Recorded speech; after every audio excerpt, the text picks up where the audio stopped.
What's going on, guys? It's your boy Billy Chuck coming at you with episode 17. Billy Chuck's 30 Minutes of Mayhem. This episode, we're going to tap into the career of Mr. Rob Zombie.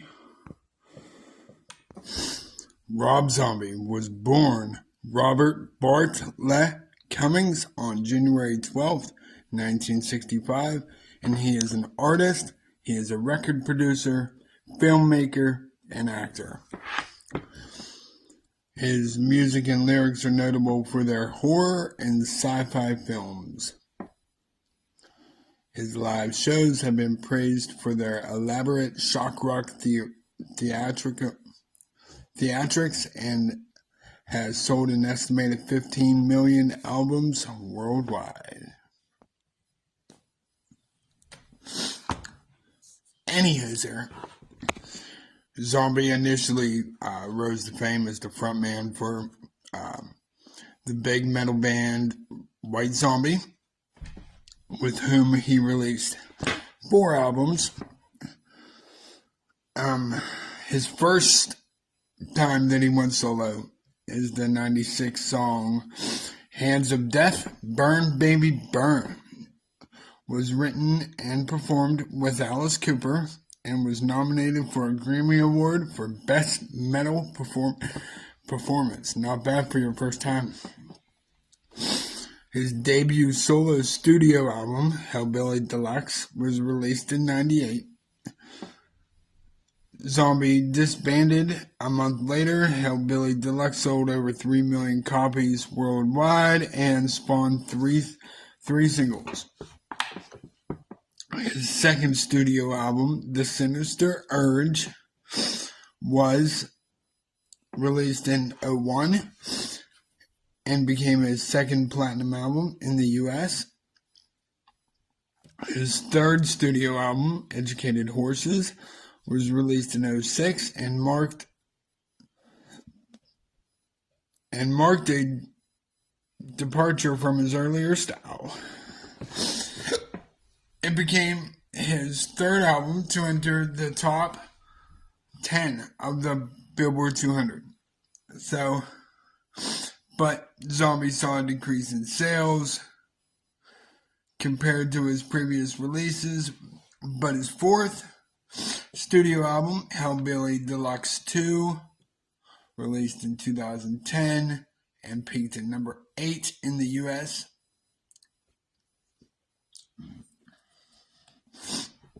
A remix album, Mondo Sexhead, was released in 2012 and followed by his fifth album, Venomous Rat, Regeneration Vendor, in 2013. Zombie always has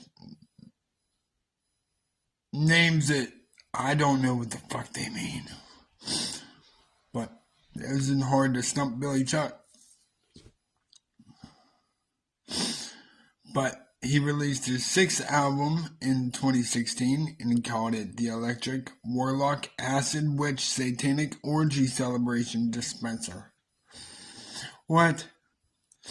In his seventh studio album, The Lunar Injection Kool-Aid Eclipse Conspiracy was released in 2021. Like I said, Roman got the damnest names for his material, man.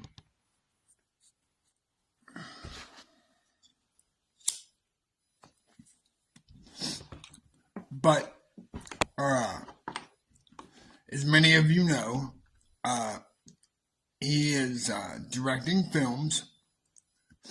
He directed the horror film House of a Thousand Corpses in 2000 and wasn't released until '03.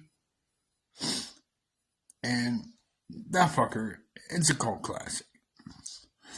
Zombie followed up with the film with 2 sequels in his Firefly trilogy. The Devil's Rejects in '05, 3 from Hell in 2019,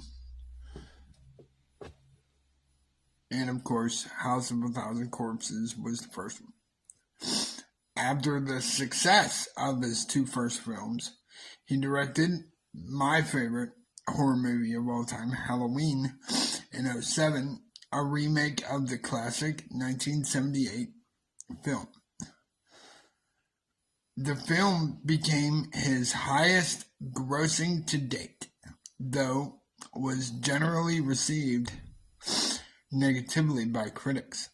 He later directed Halloween 2 in 2009, which failed to match the commercial success of its predecessor. Zombie has also directed the films The Haunted World of El Superbeasto, The Lords of Salem in 2012, 31 in 2016, and The Munsters in 2022. So, his films are great. But I'm going to dive into a little bit of Zombie's early life. He was born in Haverhill, Massachusetts on January 12th of 1965. His younger brother Michael uses the stage name Spider-One and is the lead singer of Powerman 5000. Growing up, he had a fascination with horror films and always wanted to be Alice Cooper, Steven Spielberg, Bela Lugosi, and Stan Lee. He has said of his childhood, "I didn't aspire to be anything. I was just a dopey kid." Basically, everyone seemed amazing to me as a kid. I grew up in some nowhere town. Anybody that seemed remotely famous just seemed like they were on another planet. Rob Zombie formed his own record label, Zombie A Go-Go Records, in 1998. The label released the final album from American instrumental band The Bomberos, as well as the debut album from the Ghastly Ones. Both albums were released on June 2nd, 1998, though received little critical or commercial success. I never heard of either one of them bands. The label next released the compilation album Halloween Hootenanny in 1998, featuring appearances from artists such as Reverend Horton Heat and Rocket from the Crypt. Zombie contributed the song Halloween, She Gets So Mean to the soundtrack he had previously appeared on from promotional releases of Dracula. But Zombie graduated from Haverhill High School in 1983. That was when I was born, you old fuck. He moved to New York City and began attending Parsons School of Design, where he met eventual bandmate and girlfriend Shawn Yseult. She was the bass player for White Zombie. And before the success of White Zombie, he worked as a production assistant for the children's show Pee-wee's Playhouse. I did not know that either. But he took the stage name Rob Zombie from Bela Lugosi's 1932 horror film White Zombie. But since the breakup of White Zombie, Rob Zombie has shown zero interest in reforming the band and has been quoted as saying, "I have many legit reasons for not wanting to reform White Zombie. Just because you don't know them does not mean they don't exist. Everything is not everybody's business." In a 2011 interview, Zombie stated that he had not spoken to any members of the band except John Tempesta in about 15 years. But right after White Zombie broke up, he started to work on his debut solo album, which began in 1997, before the band had officially broken up. For the album, Zombie worked with numerous artists, including Charlie Clouser of Nine Inch Nails, John Tempesta of White Zombie,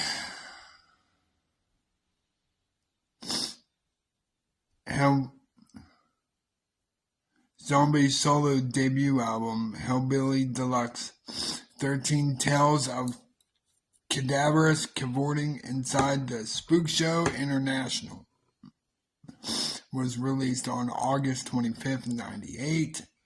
The album was a commercial success, debuting at number 5 on the Billboard 200, so not bad. As week sales of 121,000 copies, the album's first week topped that his prior albums with White Zombie, went on to become Zombie's highest selling album to date, with sales exceeding 3 million copies in the United States. The album was influenced by classic horror films, with numerous songs on the album containing samples and quotes from some of Zombie's favorite horror films.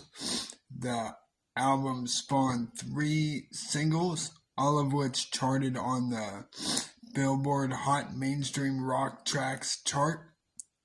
Numerous songs from the album were used in films and video games, mainly in the horror genre.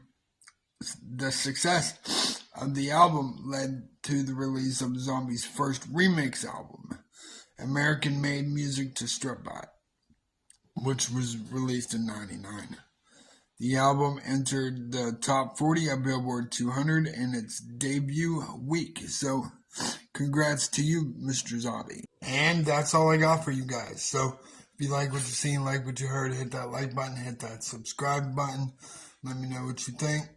I'm going to leave you guys with Rob Zombie's career in filmmaking, and I hope you guys enjoy. Thank you.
I can't see. Hey, yeah, I'm the one that you wanted. Hey, yeah, I'm the super bass. Hey, yeah, I'm the one that you wanted. Hey, yeah, I'm the super bass.